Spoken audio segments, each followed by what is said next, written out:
新闻头先来关心总统大清德，本地顶礼拜要去访问咱伫咧非洲唯一的友邦斯瓦蒂尼，说是去当着中国来施压阻挡。也毋过即阵斯瓦蒂尼的国王是特别指派副总理来到咱台湾，佮觐见总统大清德，强调两国毋但是友邦，佮较亲像亲人共款。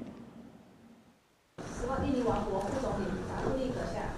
大清德总统日前迎接斯瓦蒂尼副总理，两个人握手烧正门，满面春风佮笑脸。伊即回是伫国王恩斯瓦蒂三世的指派之下，以特使的身份来到台湾，要甲国际社会传达大使之间关系真密切。因为伫咧顶礼拜，赖总统本地要去拜访斯瓦蒂尼，煞伫咧最后一刻受到中国的施压，行程冻点，改派外交部长林佳龙参加属国的庆典。And that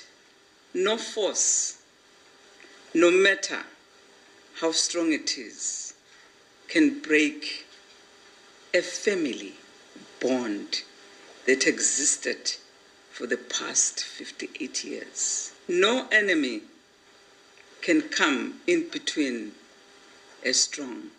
family. 查杜利转达国王的话，针对赖总统无通参加属国的庆典表达遗憾，不过嘛表示两国之间已经升格变做亲人，应该展望未来。伊也搁再邀请赖总统会当伫适当的时间访问斯瓦蒂尼。因为赖总统是讲查杜利是台湾的老朋友，即届以特使的身份来到台湾，也请伊甲属国的国王转达台湾上大的敬意甲祝福。台湾与斯瓦蒂尼的邦谊不会因为中国的打压和动摇，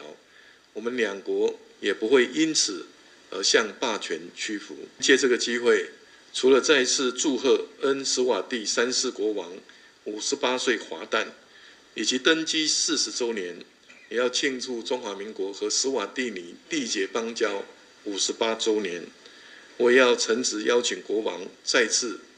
率团访问台湾。赖总统强调，中华民国台湾是主权国家，是世界的台湾。这回拜访斯瓦蒂尼受到阻碍，会当甲台湾甲斯瓦蒂尼的心求互我，袂互霸权刺落，佮较要甲世界展现领空的自由甲独立性。记者综合报道。